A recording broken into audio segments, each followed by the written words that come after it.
bien, mis hermanos, vamos a ponernos de pie, por favor. Vamos a cambiar de posición, abrir en nuestras Biblias en el Antiguo Testamento, segundo de Samuel, capítulo 11. Vamos a continuar con la serie sobre el libro de Samuel.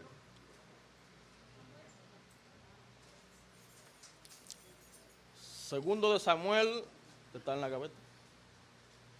Segundo de Samuel, capítulo 11.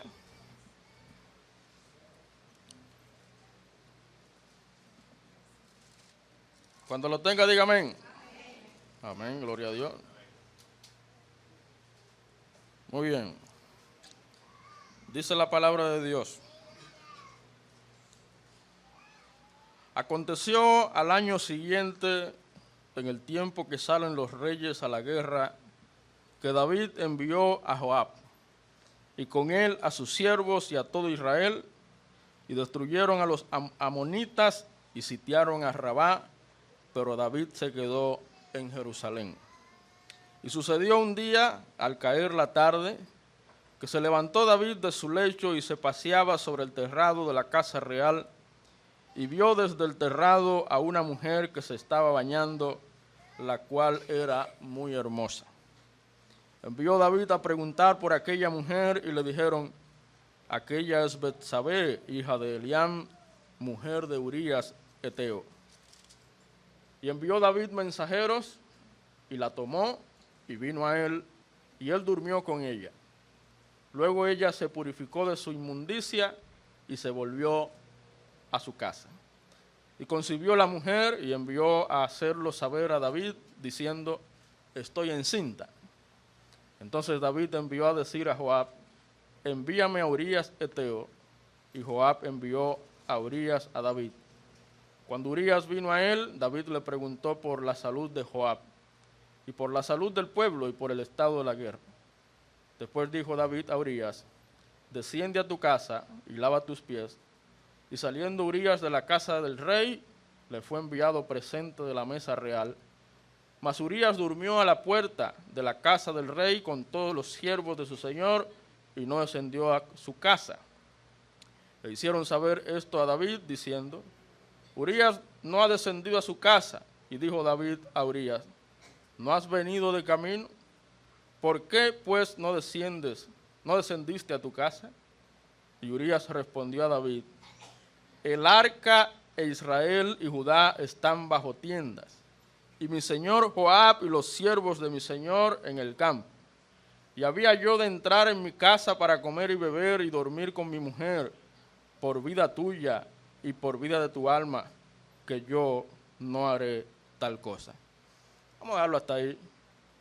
Segundo de Samuel, capítulo 11, 1 al 11. Usted que ha leído esta historia recordará lo que ocurrió luego de David caer en el pecado de adulterio. Él cometió asesinato. Él cayó de un pecado a otro.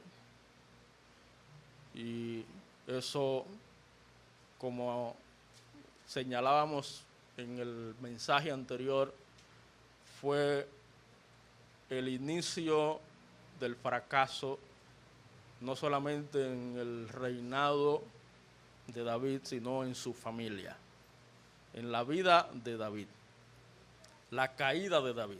Esto es lo que encontramos en estos capítulos 11 y 12. Vamos a orar al Señor para que nos ilumine. Padre, una vez más, gracias por la bendición de estar aquí, con la disposición de escuchar tu palabra, no palabra de hombres, sino tu mismísima palabra revelada, inspirada, aquella que es iluminada en nuestras mentes y corazones por el Espíritu Santo. Por eso te rogamos, Señor, en este momento, que abra nuestro entendimiento, nos permitas comprender lo que tú quieres mostrarnos en tu palabra, en esta sección del libro de Samuel. Usa, Señor, a tu siervo, que no sea yo, sino tu Espíritu Santo, Señor, hablándonos a cada uno de manera personal, a tu pueblo, a tu iglesia, para tú, Señor, seguir haciendo de nosotros, como dice la palabra, una iglesia sin mancha, sin arrugas, ni cosas semejantes. Una iglesia fiel, la cual tú quieres preparar para tu venida, para tu regreso glorioso. Háblanos, Señor, con tu Santo Espíritu, te lo pedimos de todo corazón, en el nombre que es sobre todo nombre, en el nombre de Jesucristo. Amén. Gracias, hermanos, pueden sentarse. Como acabo de decir, esta parte del libro de 2 de Samuel comprende lo que pudiéramos llamar la caída de David. David es uno de los personajes más impresionantes en la Biblia, uno de los personajes más admirables en la Biblia, sobre todo en sus primeros años, en su primera etapa de vida. David fue un joven piadoso, David fue un joven de fe, un joven que aprendió a confiar en Dios, a tal punto de que la Biblia se refiere a él como una persona conforme al corazón de Dios. Eso es lo que Dios aspira, que seamos todos, ¿verdad? Mujeres conforme al corazón de Dios, jóvenes conforme al corazón de Dios, hombres conforme al corazón de Dios, niños conforme al corazón de Dios. Ahora bien, hermanos, así como la Biblia no nos esconde nada en cuanto a las hazañas, a los éxitos, a la grandeza de los hombres, asimismo la Biblia no nos esconde nada en cuanto al fracaso, la derrota, la caída de los hombres. Hermanos, hermanas, hay una realidad innegable. Así como usted sube, así usted puede bajar. Así como usted se engrandece, así usted puede ser humillado. Así como usted logra alcanzar los primeros lugares en todo el sentido de la palabra, así usted puede llegar hasta lo más bajo que se pueda conocer. Hermanos, esa es la vida de David. Fue un joven que llegó a una posición dada por Dios. ¿Quién fue que escogió a David? Un muchacho que estaba en el campo bregando con animales, hediondo, de bonita apariencia, pero recuerden que dice la Biblia que Dios no mira lo que está delante de sus ojos, sino que Dios mira el corazón. Dios vio en David una persona conforme a su corazón. Dios lo escogió, lo eligió en su gracia, en su maravillosa gracia, y lo hizo el gran rey de Israel. ¿Se acuerda de la historia de José? De ser un muchacho de una tribu desconocida, hijo de Jacob,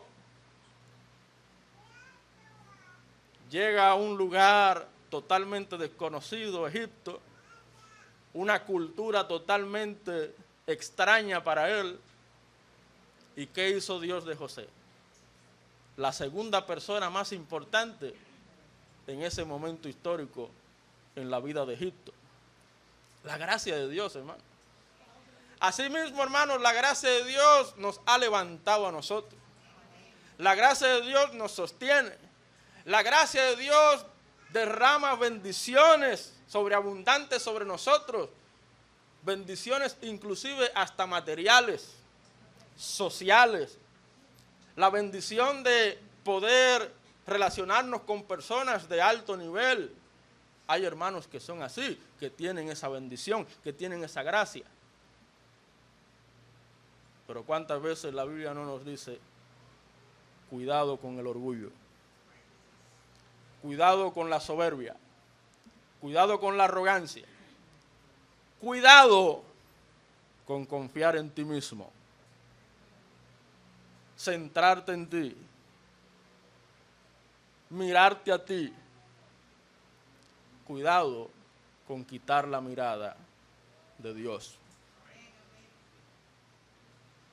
Hermanos, David, una persona conforme al corazón de Dios, luego de Dios engrandecerlo, cayó. Eso, hermanos, debe servir para nosotros como un aviso de parte de Dios. David fue colocado por Dios en el lugar más importante de la nación de Israel, en el reino. Lo colocó como rey. Dios lo subió al poder. Pero lamentablemente, hermanos, en este capítulo 11 de 2 de Samuel vemos la caída de ese gran rey. Y más adelante veremos, con la ayuda del Señor, las perturbaciones de David por esa caída. Porque así es el pecado, hermano. El pecado nos perturba y daña nuestro testimonio, nuestras relaciones, daña lo que por toda una vida hemos construido y en cuestión de un momento todo se derrumba. Así como los primeros 10 capítulos de 2 de Samuel, que lo consideramos la vez pasada, hablando de la manera en que Dios coloca a cada quien en el lugar que Él entiende para cumplir sus propósitos.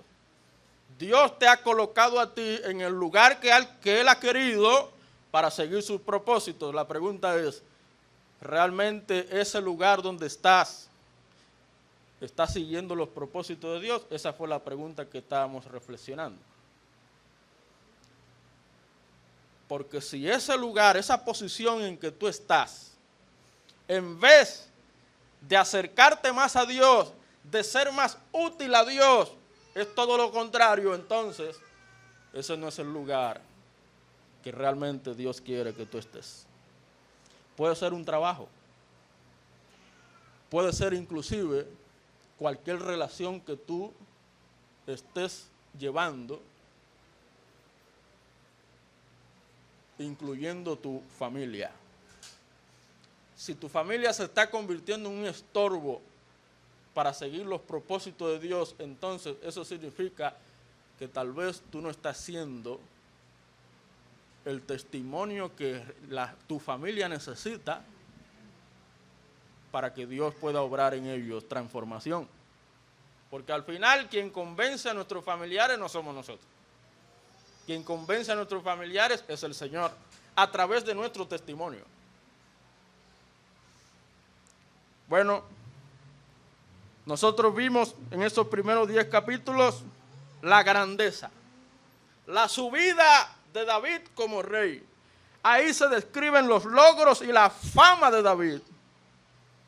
En cambio, estos 2 capítulos, 11 y 12 de 2 de Samuel, narran con igual franqueza su vergüenza y las consecuencias de esa vergüenza.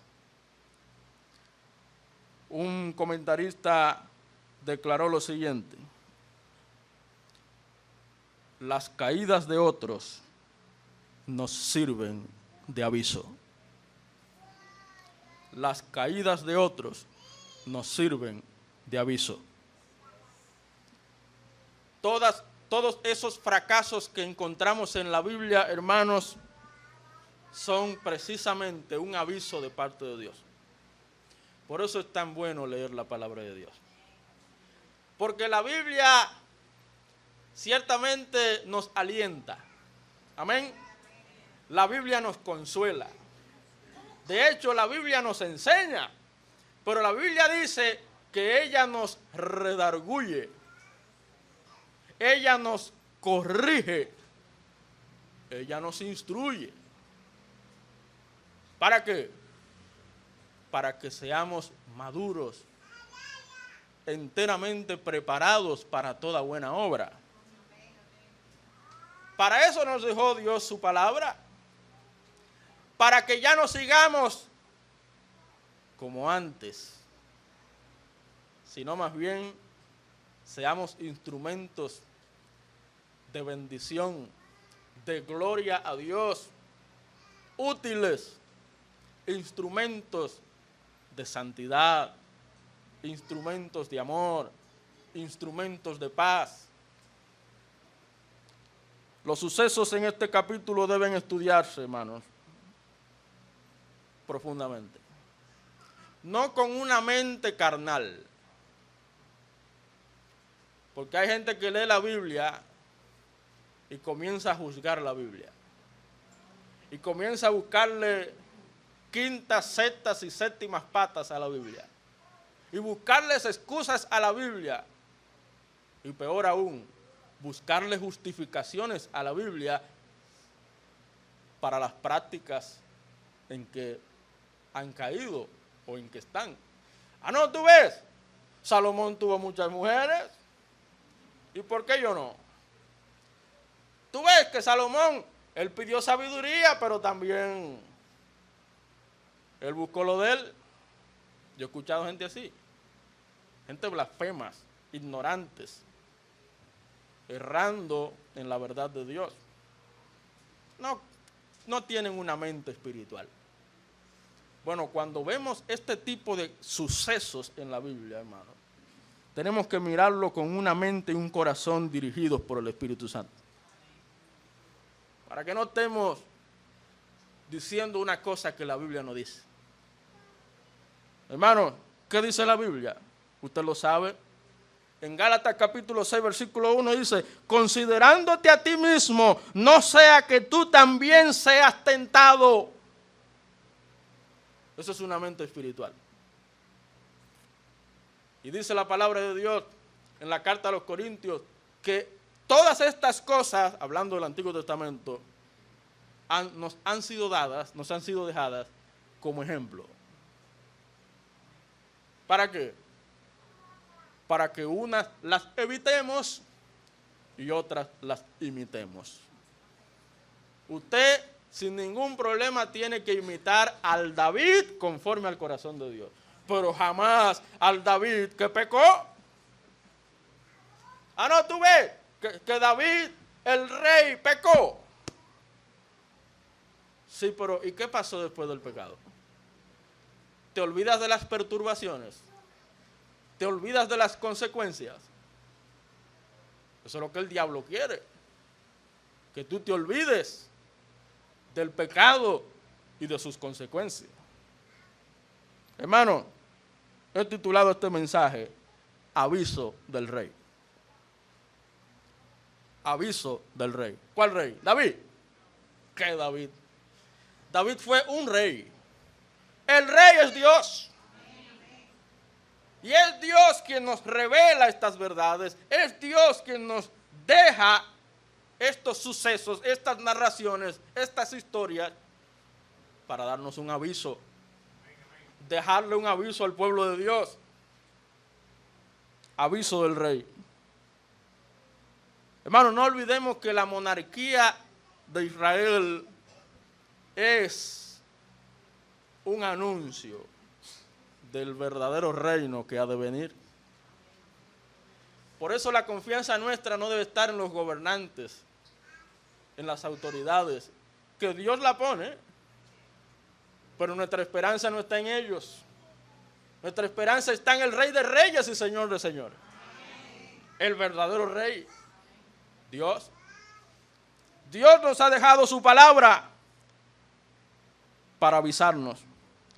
El pueblo de Dios es avisado en las Escrituras para guardarse del pecado. ¿Para qué? Para guardarse del pecado. No es para pecar. Por eso la pregunta que yo quisiera que consideremos en esta noche. ¿qué hacer para guardarse? ¿Qué hacer para guardarse? Pastor, no le puedo negar, pastor, que yo estoy batallando con el pecado. Déjame decirte que todos estamos batallando con el pecado. ¿Quién se atrevería aquí entre nosotros a decir, ay no, pastor, yo ando limpio? Pastor, ese no soy yo. Yo soy una mujer piadosa. Yo soy una mujer espiritual. ¿Cuántas veces la Biblia no nos dice que si alguno dice que no tiene pecado, se engaña a sí mismo y hace a Dios mentiroso? Por eso la Biblia dice que si confesamos nuestros pecados, Él es fiel y justo para perdonar nuestros pecados y limpiarnos de toda maldad. Ahí mismo lo dice. Y también en esa misma carta dice, hijitos míos, estas cosas os escribo para que no pequéis. Pero si alguno hubiere pecado, ¿qué quiere decir eso? Existe la posibilidad de que algún creyente comience a jugar con el pecado, como comenzó a jugar David con el pecado. Pero así como usted comienza a jugar con el pecado, ahí mismo, ipso facto, usted tiene que dejar de jugar con el pecado. Como cuando usted ve al niño que quiere acercarse al fuego, acercarse a la estufa, pues el niño, inocente, ignorante, corriendo ahí, acercándose, y usted le llama la atención inmediatamente. ¡Ey! No juegues aquí, para allá. Bueno, así es que tenemos que actuar con el pecado. Dios nos hace un aviso para que nos guardemos del pecado. Hermanos, ¿qué tenemos que hacer? Bueno, vamos a considerar esto que pasó con David, para que tengamos las herramientas mejores para evitar seguir en el pecado, caer en lo más profundo del pecado y deshacernos del pecado. Bueno, en primer lugar, mire conmigo otra vez en capítulo 11, versículo 1 y 2. Dice el texto, 2 Samuel 11, 1 y 2. Aconteció al año siguiente, en el tiempo que salen los reyes a la guerra, ¿en el tiempo que qué? Que salen los reyes a la guerra, que David envió a Joab. ¿Quién era Joab? Joab era un sobrino de él, que era el general de su ejército. Y con él a sus siervos y a todo Israel, y destruyeron a los amonitas, y sitiaron a Rabá, pero David se quedó en Jerusalén. Y sucedió un día. ¿Cuándo sucedió? Un día. Todo comienza en un momento. En el momento que usted menos piensa. Por eso la Biblia dice que estemos velando, vigilantes, porque usted no sabe el día en que el diablo lanzará los dardos de fuego que dice la Biblia. Un día, al caer la tarde, que se levantó David de su lecho y se paseaba sobre el terrado de la casa real, y vio desde el terrado a una mujer que se estaba bañando, la cual era muy hermosa. ¿Qué fue lo que pasó? Dice el texto, vio desde el terrado. Vio desde el terrado. ¿Por qué él vio? Porque tenía ojos. Él no era ciego. Él tenía ojos. ¿Tiene usted ojos? Pues entonces David y usted no están muy lejos. Ojos. Dice la Biblia que la lámpara del cuerpo es el ojo. Y si tu ojo es malo, también tu cuerpo será malo. Pero si tu ojo es bueno, tu cuerpo estará bueno. Vio desde el terrado. Hermano, en primer lugar, ¿sabe qué hacer para guardarse? Número 1, apartar la atención del pecado. ¿Me está escuchando? Apartar la atención del pecado. Pecado hay, hermanos, por todos lados. Empezando ¿dónde? En usted. Pastor, pero Cristo no nos liberó de la esclavitud del pecado. Sí, la Biblia lo dice. La Biblia dice que el Señor nos liberó de la condenación del pecado. Amén. Ahora pues ninguna condenación hay para los que están en Cristo Jesús. La Biblia dice que el Señor nos liberó del poder del pecado, de la esclavitud del pecado. El pecado ya no se enseñorea de nosotros. Eso es lo que dice la Biblia. Ahora, en ninguna parte de la Biblia dice que el Señor nos libera de la presencia del pecado. ¿Usted lo encuentra en alguna parte de la Biblia? Usted no lo va a encontrar. El pecado sigue morando en nosotros. Seguimos con ese problema hasta que este cuerpo corruptible se deshaga y el Señor nos dé un cuerpo incorruptible. ¿Por qué Pablo dijo, miserable de mí, quién me librará de este cuerpo de muerte? El cristiano tiene esa batalla. Por eso la Biblia dice, andad en el Espíritu y no satisfagáis los deseos de la carne. ¿Por qué lo dice? Porque el cristiano tiene ese dilema, tiene ese conflicto en sí. Diariamente tiene que batallar con el pecado. Entonces, ¿qué tenemos que hacer? Apartar la atención del pecado. El pecado comienza con un primer paso. Y es seducir.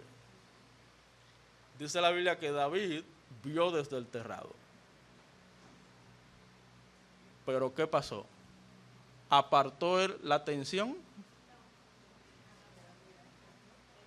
La Biblia no está diciendo que la mujer era el pecado.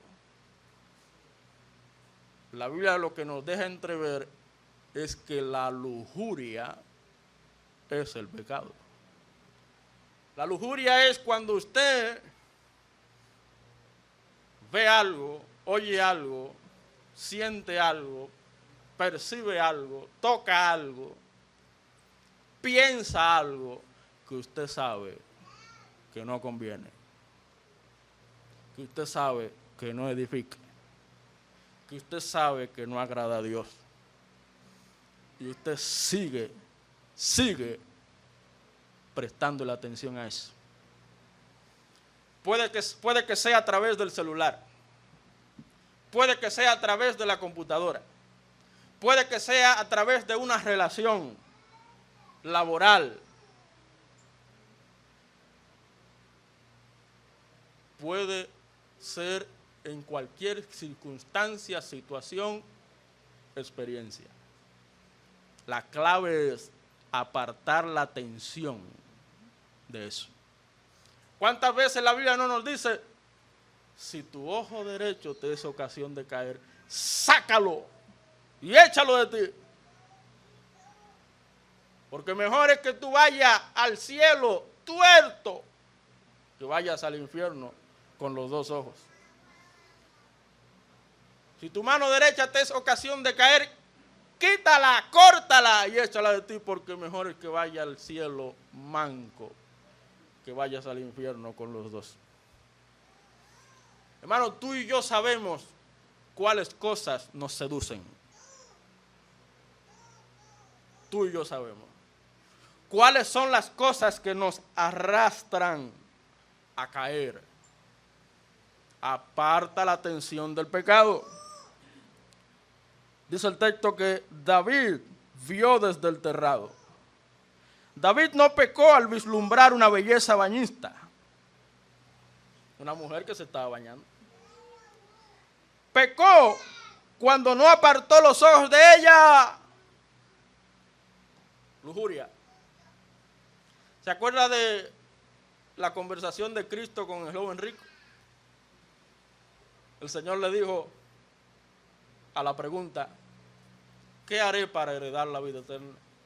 Bueno, tú conoces los mandamientos. Honra a tu padre y a tu madre, no dirás falso testimonio, etcétera, etcétera.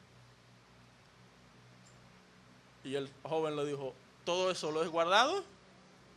En otras palabras, no tenga preocupación que yo soy una persona religiosa, soy una persona piadosa, yo soy una buena persona, yo merezco la gloria.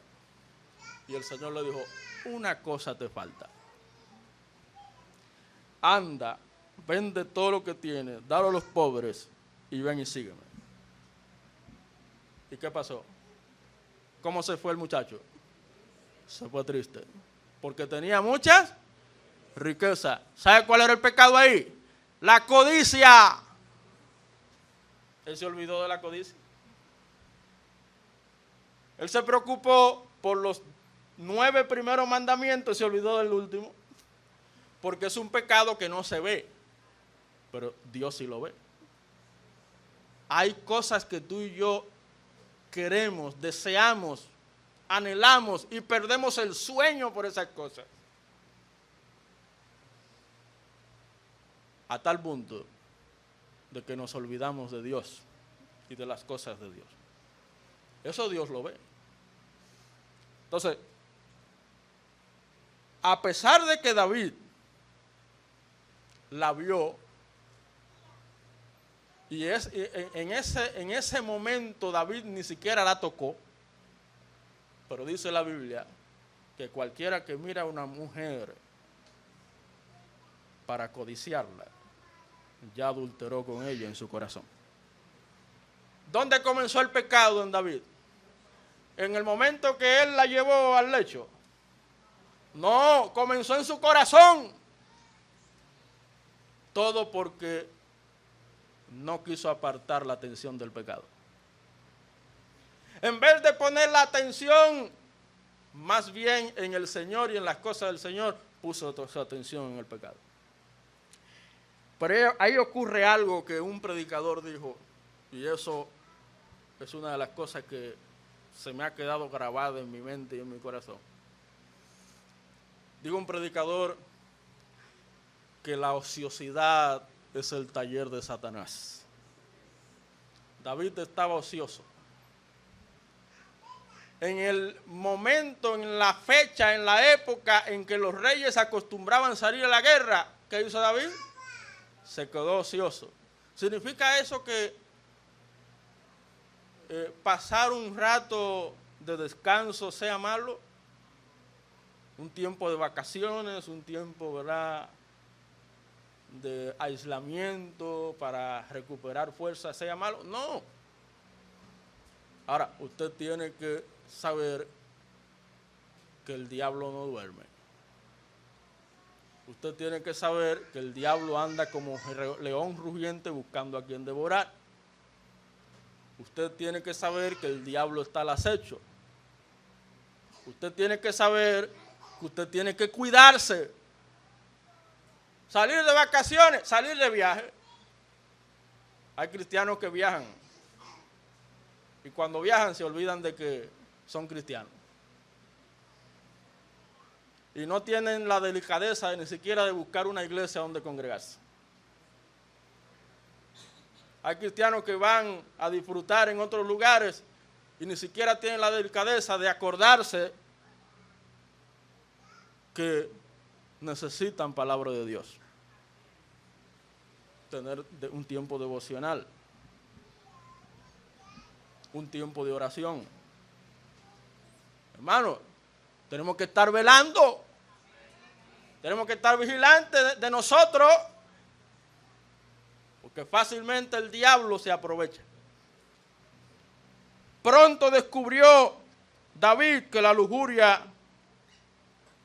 engendra el pecado y que el pecado consumado engendra la muerte. Eso es lo que dice Santiago 1:15. Hermano, el pecado no es un simple acto espontáneo. Es decir, no necesariamente el pecado ocurre inmediatamente. El pecado es el resultado de todo un proceso que comienza en el corazón. De eso habla la Biblia.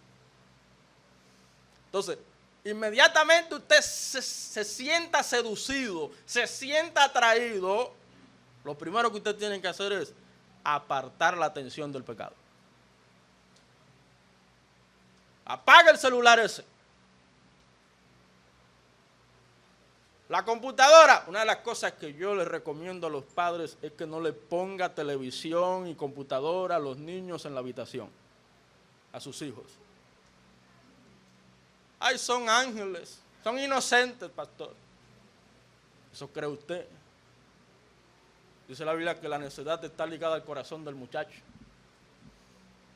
No le ponga aparatos a los hijos en la habitación.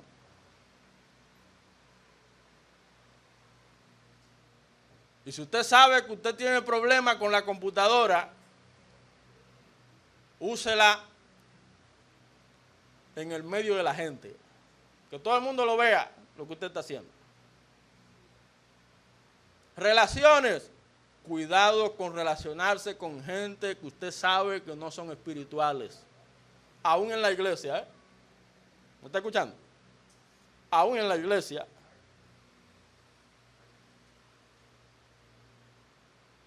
Y está de más decir que usted que es hombre, usted no puede estar a solas con una mujer que no es su mujer y viceversa. Por eso uno de los principios éticos de un pastor es no acompañar a una mujer solo. Siempre y cuando, ¿verdad?, sea una mujer de su edad o más o menos de su edad. Porque si usted me ve con la hermana María del Carmen, que es como mi mamá, usted no me va a sacrificar por eso. Mira a la hermana Carmen, ¿cómo va a ser? No, esa es mi mamá. ¿Eh? Ahora, usted me ve con una muchacha, con una joven, no es correcto. Y si usted hombre es casado, cuidado. Y si es soltero, mucho más.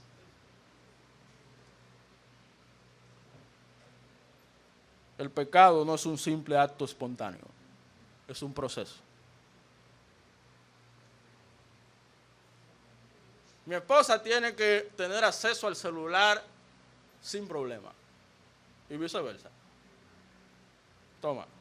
¿Clave para qué? ¿Para qué yo necesito clave? Por los muchachos. Ellos se la saben. Un día abrieron el celular y ¿cómo se saben la clave? Una R. Ya usted se la sabe, puede entrar. Hay que cuidarse y cuidar el testimonio. Entonces, lo primero que tenemos que hacer para guardarnos, apartar la atención del pecado. Segundo, mire el capítulo 11, versículo 11.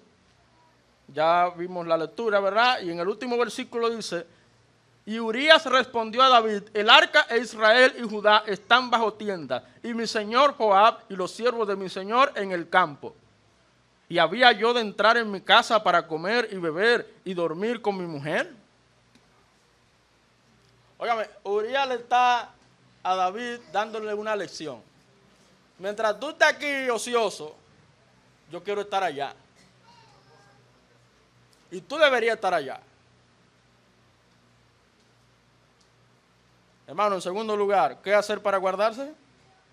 Vimos primero, apartar la atención del pecado. Segundo, ocuparse de las cosas del Señor. Ocuparse de las cosas del Señor. De las cosas espirituales.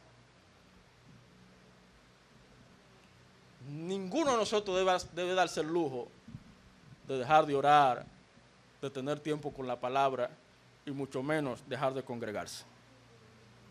No se dé ese lujo, porque eso es lo básico.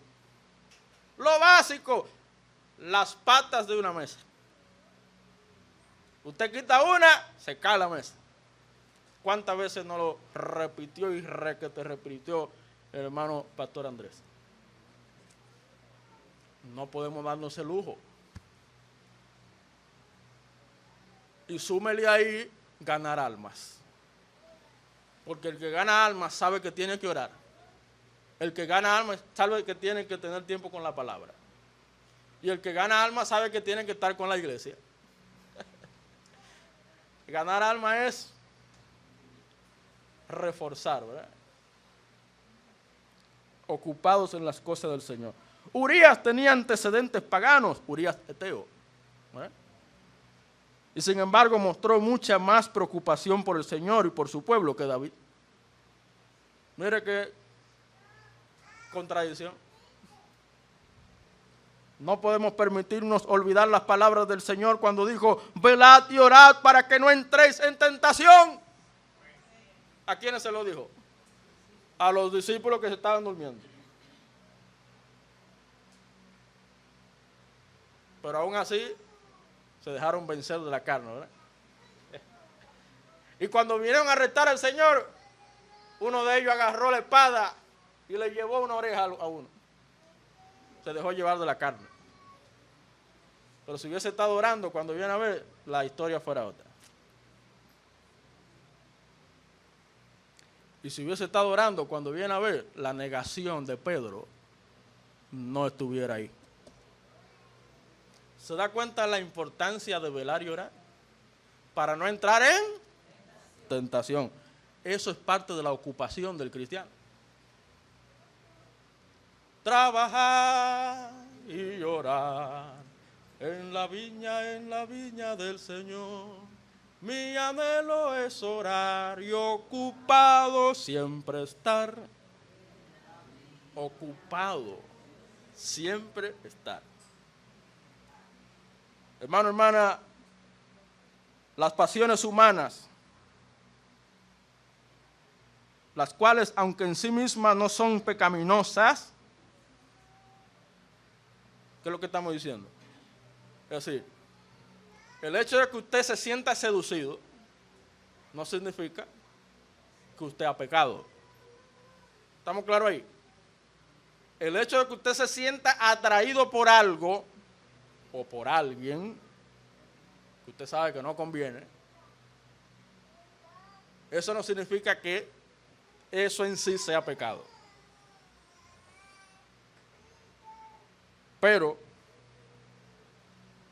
esas pasiones, esos deseos, esas tentaciones deben ser subyugadas, sujetadas a la voluntad de Dios si deseamos evitar el pecado. Recuerda las palabras del Señor esa misma noche en Getsemaní, cuando Él dijo, velad y orad. Él dijo, Señor, Padre, pasa de mí esta copa, pero no se haga mi voluntad, sino la tuya. Hermanos, la carne lo que quiere es carne, pero el espíritu lo que quiere es espíritu. Entonces, usted tiene esa lucha, ya hablamos de eso. Si usted no está espiritualmente bien, ¿qué es lo que usted va a querer? Carne, pecado. Pero si usted está espiritualmente bien, ¿qué es lo que usted va a querer? Espíritu, las cosas del espíritu, las cosas del Señor. Entonces, usted tiene que ocuparse en las cosas del Señor, empezando con ¿qué? Con su vida de oración, su tiempo con la palabra, su tiempo devocional, siendo más fiel al congregarse, ocupándose más en la obra de Dios, ganando almas, alcanzando a los perdidos, su mente puesta en los perdidos. Una de las grandes pasiones de Cristo fue esa. Cuando Él veía a las multitudes, tuvo compasión de ellas, porque eran como ovejas que no tenían pastor.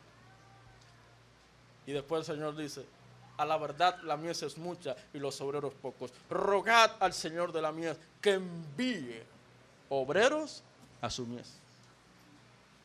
¿En qué está pensando el Señor? Él está pensando en el reino de los cielos, en la expansión del reino. Él está pensando en la salvación de las almas. Él está pensando en el plan redentor, en el plan de salvación, en alcanzar al mundo perdido. El Señor no tenía tiempo para el pecado. Fue tentado en todo, pero sin pecado. Cuando usted se ocupa en las cosas del Espíritu, en las cosas del Señor, usted no tiene tiempo para el pecado.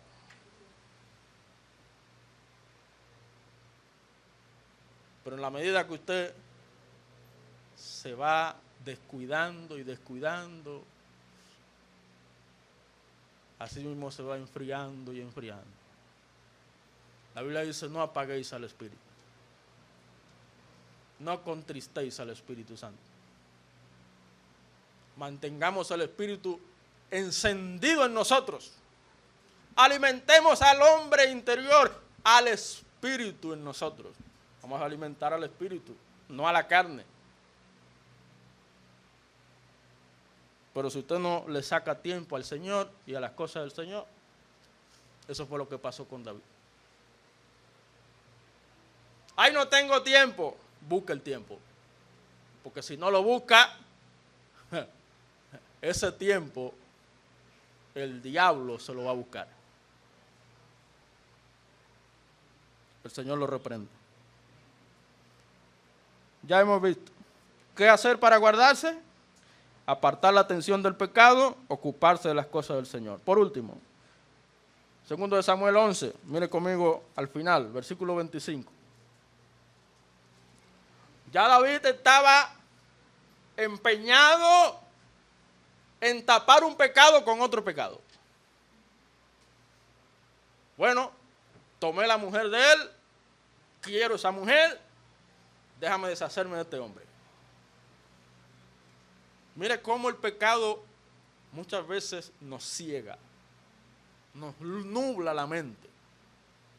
Y dice el versículo 25, y dijo David, y David dijo al mensajero, así dirás a Joab, no tengas pesar por esto, porque la espada consume, ora uno, ora otro, refuerza tu ataque contra la ciudad hasta que la rindas y tú aliéntate. ¿Por qué David dijo eso? Porque murió el hombre. David lo mandó a matar. Adrede. Murió el hombre. ¿Qué vemos ahí? ¿Vemos a una persona arrepentida? ¿Vemos a una persona dolida? Todo lo contrario.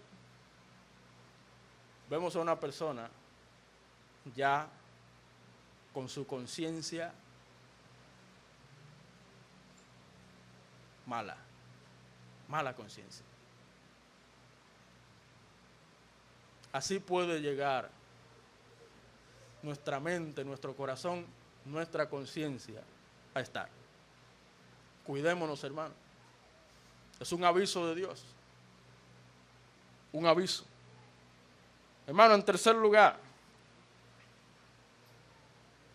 ¿qué hacer para guardarse? Confesar el pecado en el instante. ¿Lo confesó David? ¿En el instante?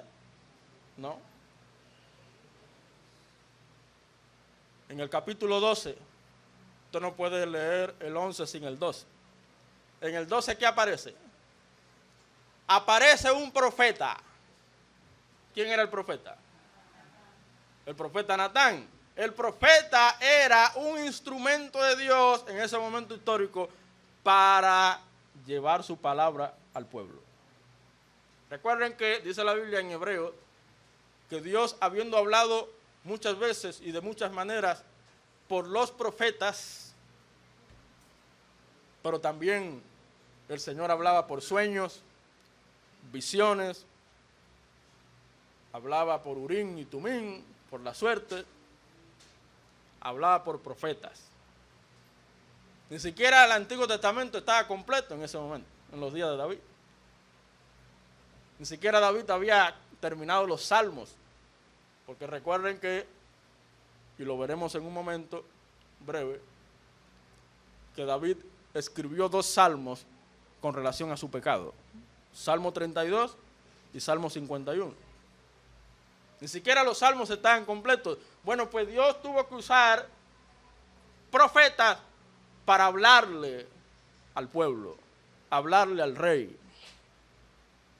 Y dice en el versículo 12, perdón, capítulo 12, versículo 1, Jehová envió a Natán a David, y viniendo a él le dijo, había dos hombres en una ciudad, el uno rico y el otro pobre. ¿Qué hace Natán? Natán, de parte de Dios, es Dios quien le dio esa sabiduría y esa revelación. ¿Qué hace Natán? Natán usa una historia que David conoce muy bien, porque David era un pastor de ovejas. El rico tenía muchas ovejas, muchos animales, de todo, pero ese pobre hombre apenas tenía una ovejita que era como su hija, la amaba. Y usted que conoce la historia recordará que el profeta Natán le dice a David, mira, ese hombre hizo injusticia con ese pobre. Porque teniendo él muchos animales para sacrificar, muchas ovejas para sacrificar, él quiso la del pobre y se la quitó. ¿Tú sabes lo que es eso, David? Pero con la segunda. ¿Y cómo se puso David? Se molestó. ¿Y cómo va a ser? ¡Es mi reino! Eso no puede suceder. No puede suceder en tu reino. Oh. Mire conmigo el versículo 5. Entonces se encendió el furor de David en gran manera contra aquel hombre y dijo a Natán, vive Jehová, que el hombre que tal hizo es digno de muerte. Ahí está hablando el juez. Ahí está hablando el piadoso. Ahí está hablando el religioso. El más espiritual de todos.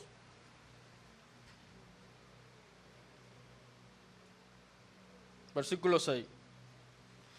Y debe pagar la cordera con 4 tantos, porque hizo tal cosa y no tuvo misericordia. Oh, el predicador. Ahora el predicador, el hombre. Entonces dijo Natán a David, tú eres aquel hombre. Tú eres aquel hombre. Así ha dicho Jehová, Dios de Israel, yo te ungí por rey sobre Israel. ¿Quién lo ungió? Dios, el rey.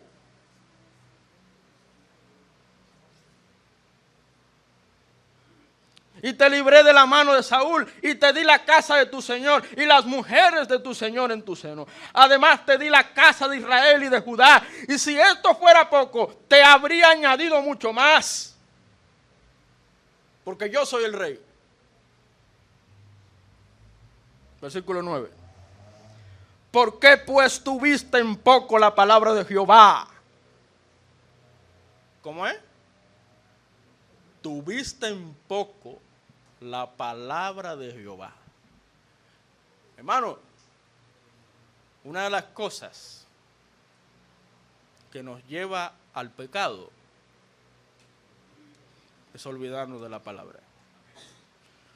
¿No dijo Cristo en su oración, santifícalos en tu verdad, tu palabra es verdad? No se aparte de la Biblia nunca. No deje la palabra, no deje de dedicarle tiempo a la Biblia. Ella santifica. Haciendo lo malo delante de sus ojos, a Urías Eteo heriste espada y tomaste por mujer a su mujer. A él lo mataste con la espada de los hijos de Amón, por lo cual ahora no se apartará jamás de tu casa la espada, por cuanto me menospreciaste y tomaste la mujer de Urías Eteo para que fuese tu mujer. Y sigue hablando ahí. Todo por prestarle atención al pecado, no ocuparse de las cosas del Señor y no confesar el pecado en el instante. ¿Por qué decimos eso? Hermano, el pecado no confesado tiene una forma de hacernos insensibles hacia la vida. Maltrata al espíritu, golpea al espíritu y nos aleja de Dios. Sin confesión y arrepentimiento descendemos cada vez más a la prisión del pecado.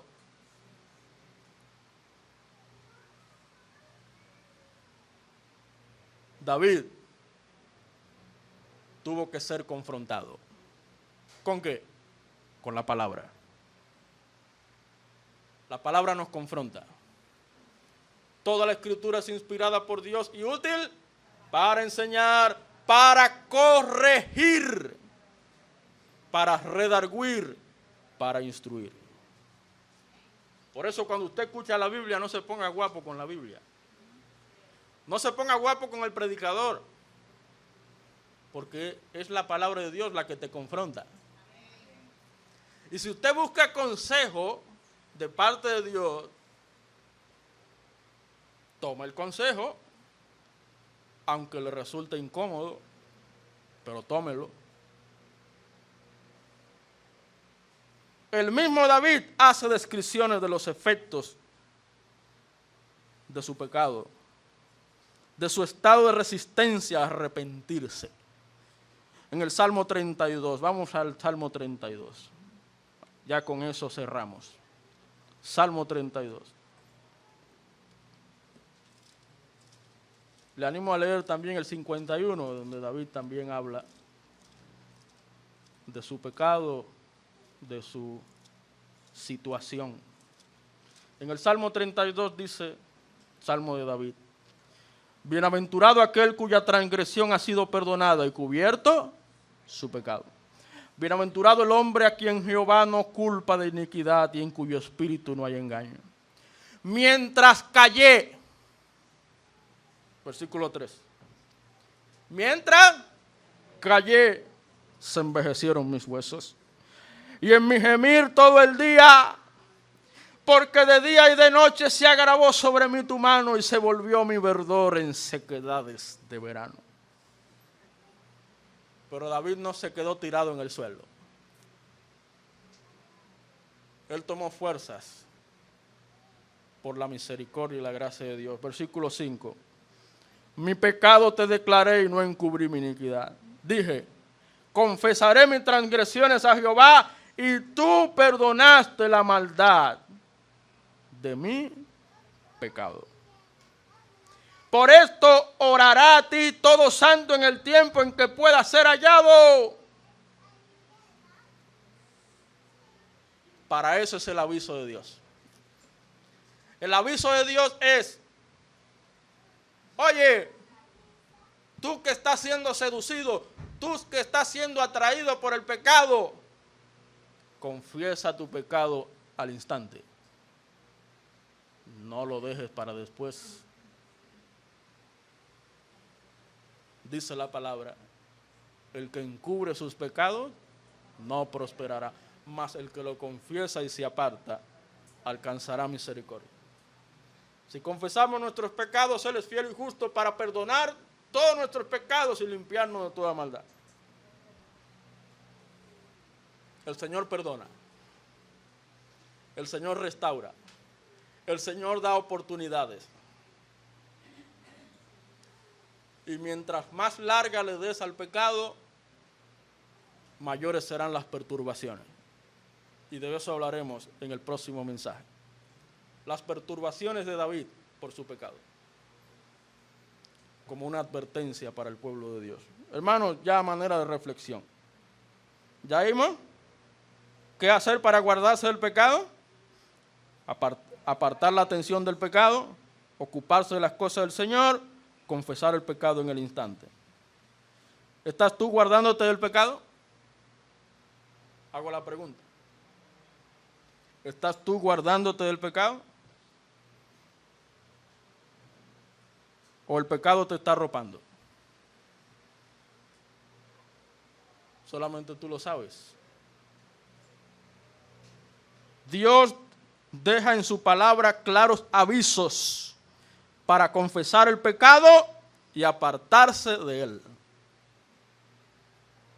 Eso es lo que la Biblia llama santificación.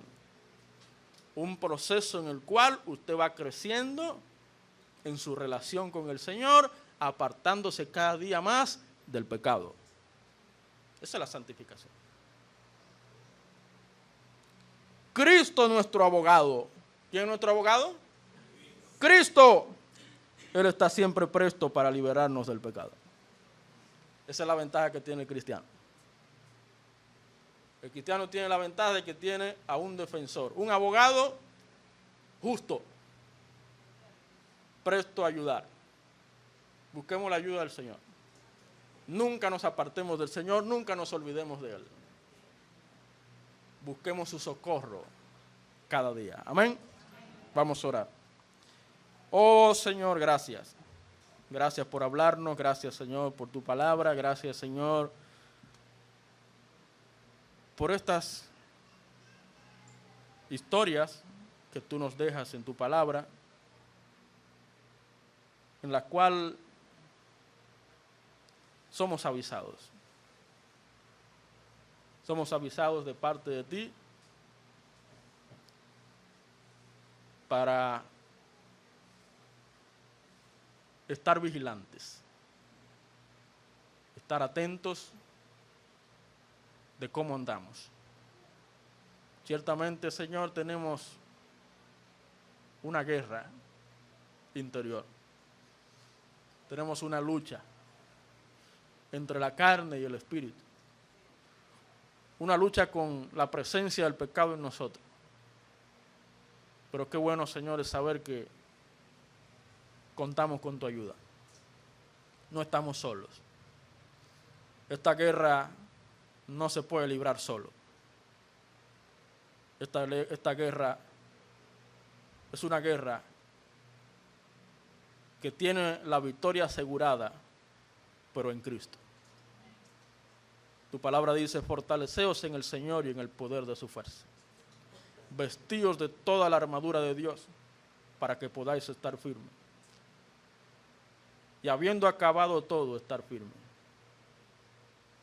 Señor, te rogamos que nos guardes, nos libres de la tentación, nos libres de Satanás, nos guardes, Señor, del mal. De todo corazón, Señor, ayúdanos a mantenernos en tu palabra. No apartarnos de tu palabra de ninguna manera.